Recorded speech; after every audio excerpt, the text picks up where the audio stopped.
Welcome to Discourse 29 with Sajjad Ayub and Shaykh Ebrahim Schuitma. Assalamu alaikum. Wa alaikum assalam, sir. Reprogramming ourselves, Ramadan. You describe the function of the fast as something to gain compassion, but also as patience. Can you elaborate on that? This is, I think this is how Allah describes it in the Quran too. So this is not great inventiveness on my part, I think, and it stands to reason.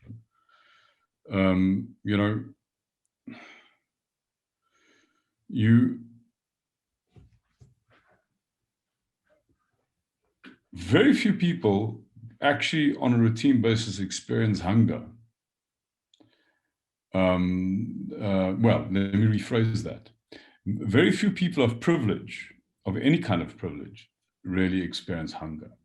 So how do you actually find out what it's like to not be able to eat? Well, you withhold the food. And so it stands to reason that the development of compassion, that you will cultivate compassion by experiencing the experience. So if you're going to say there, but for the grace of God go I, in a way that isn't speculative when you're looking at somebody who's poor, then you have to at least know what the experience is like, to have discomfort, to have the hunger. So it does make sense that compassion that you develop compassion with fasting. And it also makes sense that you will develop patience, because you have to, it's like, you and I spoke at that same platform many years ago in Dubai. Can you remember what the name was? He had of the man who spoke about not eating your marshmallow. What was that man's name? Oh yes, his name was Dr. Joaquim Pasoda. That's right. That's right. That's right. He passed away a few years ago. Oh, really? I wasn't aware of that. Oh. Yes. And his daughter. Carry on. And his daughter has taken on his work, and she's now a platform speaker. And it's okay. Don't eat your marshmallow was his book. That's correct. And the whole principle about keeping the marshmallow from the child. And those that retain the marshmallow are the ones that appreciate. Yeah. Well, in fact, he did. I don't think he did the original research. They did actually do psychological research like this. They found that the earlier children learned to not act on the basis of what would gratify them immediately, the more successful they became as adults. That was the research. So it does seem to be that the development of patience, which surely has to mean foregoing the outcome that you want in pursuit of a greater good. This is a good skill to develop. This is a thing that adults should do, and actually does account for the success of people. So it does make sense that with fasting, you're doing exactly that. I mean, never mind the marshmallow, you're sitting there with a whole plate of biryani in front of you. And you want some food, Sajjad? No, I'm fasting. Thank you. So it's a good quality. It makes sense that fasting with that patience, and that it actually is the ability to forego what will satisfy you is the first step to learning how to forego outcomes. And so by fasting, you're practicing a critical skill that a human being needs to have in order to succeed at this thing of being human. The ability to not be dominated by my desires, to step outside of my desires and to be deliberate as to whether I'm going to act consistently with them or not. Yeah. Now, you describe goal-directed behavior as I want this, as like a lion on a hunt. But is it actually coming from what sounds like poverty mindset, like one of lack? Would that be right? I think that is right. I think that is right. I think we do become predatory when we are needy. We're kind of, and it's amazing how this thing translates into one's sort of day-to-day experience of things. So the worst salespeople are people who are needy of a result. You get a salesperson who walks into your office, and this guy desperately needs the sale. He's lost the sale the moment he steps through the door, because you see it in his eyes. His entire demeanor bespeaks of a predator. And you feel like prey. And what does prey do when there's a predator in the field? Well, we hide away. So he's not going to get the sale. And he'll only get the sale if he actually manages to do what clever predators do. He manages to waylay you somehow. But you will always have a regret. You will feel waylaid afterwards.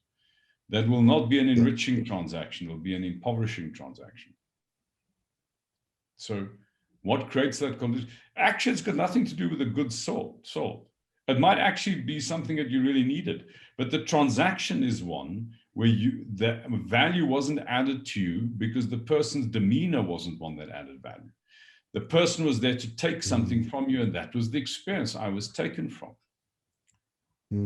So we think that transactions is all about the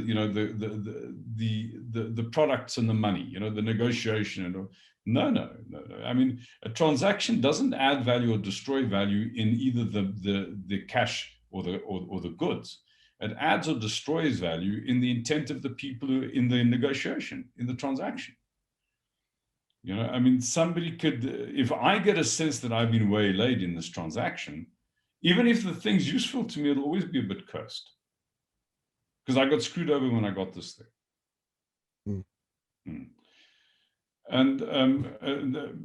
But if I felt that the person was genuinely interested in me and my needs, and heard me out, and was going the extra mile to provide me with what I needed, they gave me something, they weren't just there to get something out of me, then that transaction was an enriching transaction. So, and that's got nothing to do with what they're selling. That's got everything to do with the attitude that they take into the sale. If they come there with a predatory attitude, they really want to get the sale, they want to get something out of me, then the emptiness, the neediness, the poverty, the sense of poverty that transaction comes from spills over into the transaction. It spills over into my experience of the transaction. So I then experience the thing as an experience of loss, not an experience of gain. So there's a whole inner game to sales, you see, which I think people have it's not just about the goods, and it's not just about, it doesn't matter how good the goods are, and it doesn't matter how strong the negotiations are. There's a whole issue of intent that sits behind that makes for the difference between impoverishing and enriching transactions. The sales whisperer. Well, not that I'm particularly good at that. I mean, I would have been far more successful if I had been. But sometimes, if you really want to find out about getting things, how to do things right, speak to somebody who's failed a lot. Absolutely. You describe beauty and majesty in terms like the deer and the lion. It sounds as if you're saying that our natural state is that of a deer. And why is it that all monarchies like to show themselves as the lions?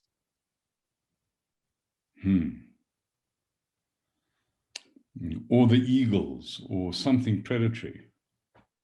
Yes. Yeah. Or the dragon. Not the ox.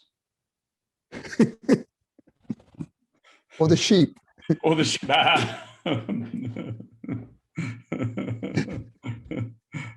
What, you call me a sheep? Yeah, no, that is interesting. Well, it's true because they're the sheeple, sheep, people, sheeple. Yeah, right. Yeah. So I do. I mean, one can kind of have a bit of a speculative, and I think it's interesting to do the speculation. So that, you know, how is it that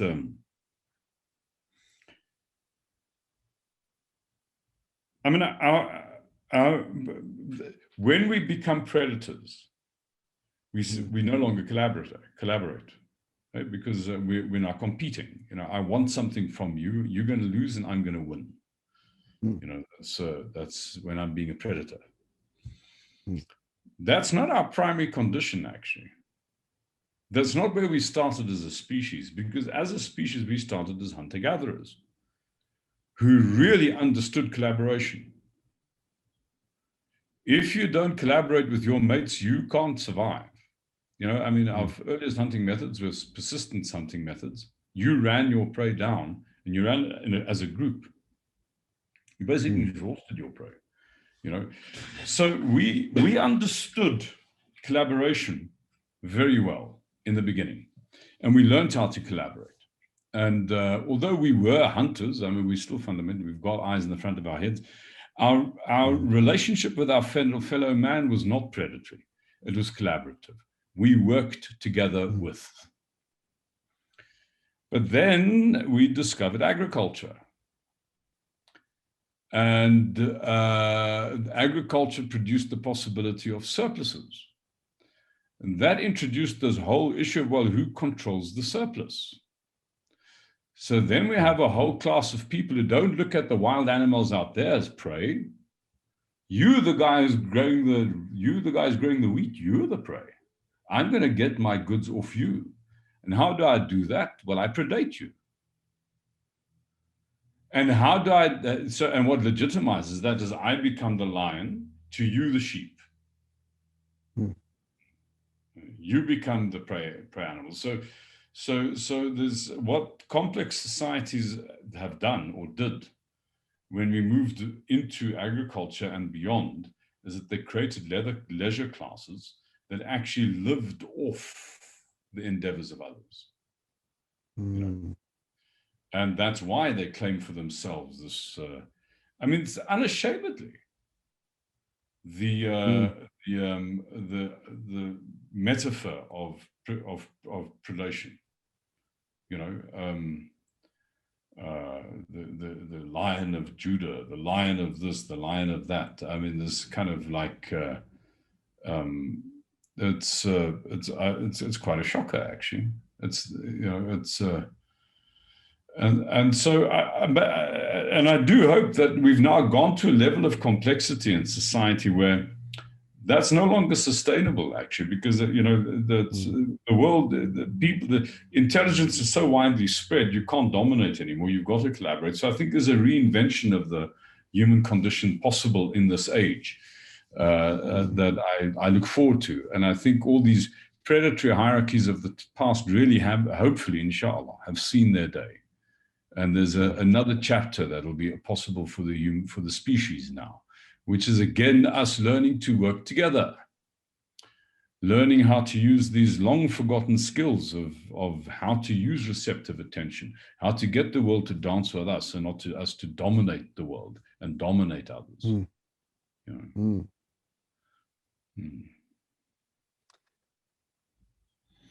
At the end of this discourse, you talk about Surah Al-Asr.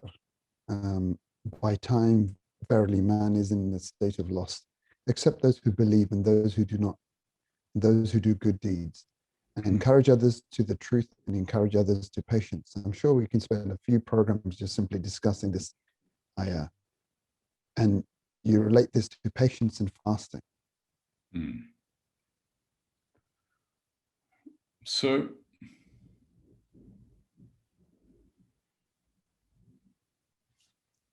this ayah is chilling news for people of a predatory mindset. Because what it is saying is that, listen, all of the scheming that you're doing to get what you want from life is futile in the fullness of time. just sit back and think logically through how this is going to end. It will end in tears. Everything that you own is going to be owned by somebody else, and at that very soon. At the end of the day, you aren't going to be sitting in your elevated status commanding. You are going to be the hunk of meat that people are dragging through town to put into a hole on the outside of the cemetery. I mean, you're going to be the commanded. This is your truth. In the fullness of time, you're not here to dominate. You're not here to triumph. You're here to be vanquished. That is the truth, And if you just stop there, well, that's quite a shocking prospect. But then he says, hold on. It's not quite as dark as this. إِلَّا الَّذِينَ آمَنُوا وَعَمِلُوا الصَّالِحَاتِ. What does that mean? So we can say faith, and what does faith means? No, there is a Lord there's a custodial Lord who's in charge of this whole thing, who makes it work. I don't have to make it work. So while I think I'm the one who's making it work, failure is a foregone conclusion. But when I recognize that it works, then and it works in my favor, then I don't have to do the work. You see, so that experience of this sort of the heart-rending depression that my life is, but no wonder my life isn't going to work, because it's not meant to work. It's not meant for me to make it work. I mean, it works. In other words, I'm not here to fix things. I'm here to witness that they work. But now the issue is, Arab insists that you put your money where your mouth is with this matter. Because it's one thing saying, I believe that life will bounce in my favor. I can, it'll work. I don't have to manage the outcome. And then act in a way which means you are trying to, pursue your interests. I mean, so a very good example of the righteous act is honesty. I mean, what I mean by honesty is honesty in communication. So if you investigate this issue, so what does honesty mean? The first thing that comes to mind is truthfulness. I mean, a person who's honest will be truthful. That makes sense. I mean, but let's say, for instance, I ask you, where were you born? Where were you born, by the way?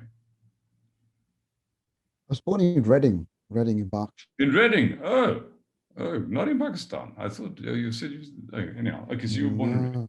Okay. Yeah. So if I asked you where were you born, and you say you were born in Reading, you're speaking the truth about where you're born. Yeah. Does that mean you're an honest man? Absolutely. I don't think it means you're an honest man at all. Because what harm is it to you to speak the truth about where you're born? I don't have an immense prejudice against people who are born in Reading. But if I asked you about something, sorry? I could be born in Pakistan as well, by the way. You could have been born in Pakistan. Okay, that's fine, but you weren't. You were born in Reading. I accept that you were born in Reading. But the point I'm trying to make is that you don't demonstrate somebody is honest when they speak the truth, when it's no harm to them to speak the truth. But if I ask you about something that could potentially harm your own interests, and you still speak the truth, have you now demonstrated? In other words, you only demonstrate that you're an honest person when you stay honest when it is not in your interest to be honest. Great, agree. Which means to say, honest people are, in a sense, stupid people. Because they don't do what's going to work. They don't do what's expedient. You see, if I ask you about something that might harm your interests and you lie, you're basically trying to manage the outcome here. You're doing what's expedient to make sure you get the outcome that you want. But if you're saying, I'm not going to lie, I'm going to speak the truth, then you're basically doing what is right and not what is expedient. So to do what is right, the righteous act means to forego the expedient act, means to forego doing the thing that is in your interest. So how do you demonstrate both to yourself and to the world that you really believe that there's a custodial charge custodial Lord in charge of your life that makes things work? You act in a way which you demonstrate that you are willing to do things that aren't going to work for you. So without the righteous act, your claim to faith is nonsense. Your claim to saying, I trust that there's a guardian in charge of my life is nonsense if you don't act in ways which demonstrate that you can forego outcomes that would be in your interest. You only know somebody is an honest person when they stay honest, when they speak the truth, when it is not in their interest to do so. So there's the binary opposite here is the righteous act as opposed to the expedient act. What works as opposed to what's right, and very often in the immediacy, what works is the opposite of what's right. If this was not the case, you wouldn't have corruption in government. We know that you shouldn't take money for favors, and yet people do. Why? Because they think they're better at working out what's good for them than what Allah is. I'm not going, I've been entrusted with this, but I act contrary to the trust, because if I don't look after myself, who's going to look after me? Right. Thank you for that. You related an interesting idea from the Guinea language, Okuthemba, as you explained. Can you explain this to our English-speaking audience, please? So on the eastern seaboard of Southern Africa, you get, well, actually of South Africa, you get a family of languages called Nguni languages, Nguni. And that includes, coming from south to north, the Xhosa language. The Xhosa people is what Nelson Mandela, he was from that tribe. And then coming further north, you have the Zulus, the famous Zulus of military martial fame. And then going north to that, you have what we would call the Swazis, the Swatis. These are along the eastern seaboard. And then there's been sort of stragglers of these various, these main groups that have ended up on the plateau over time. So that body of languages, you call them Nguni languages. So in Zulu, for example, the word for belief is Ugutemba. Now, it means two things. You can use the same word for two different things.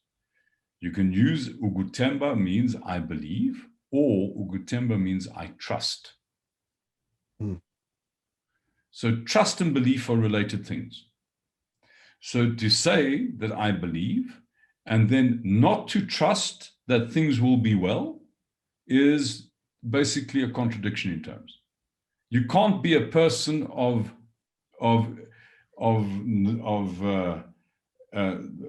poor trust in life and claim to be a believer. Trust and belief are related.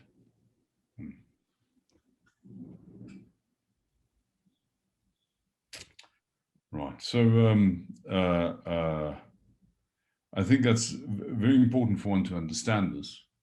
And and what's also apparent is that trust, in this sense, is a forward-looking thing. I trust things will go well. If you aren't looking back at life in a spirit of gratitude, your trust is nonsense. If you can't bear witness to yourself, first witness, because if a man who bears witness to what he hasn't witnessed, we call that person a liar. And so you feel, there's like the Shahada is nonsense unless you're witnessing that there is no God but Him. You can't make a profession and not, so are you seeing this? or you're trying to be in charge of your life. Anyhow, so if you look back at your life and you start finding what there is to be grateful for, then you put yourself in the position to look forward and to trust that things will go well.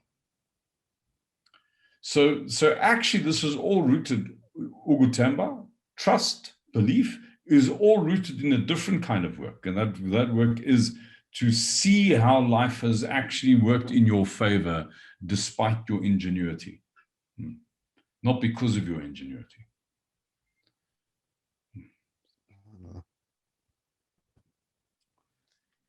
Jazakallah khair, Sheikh. Thank you very much for that. And we look forward to joining us on Discourse 30. Assalamu alaikum.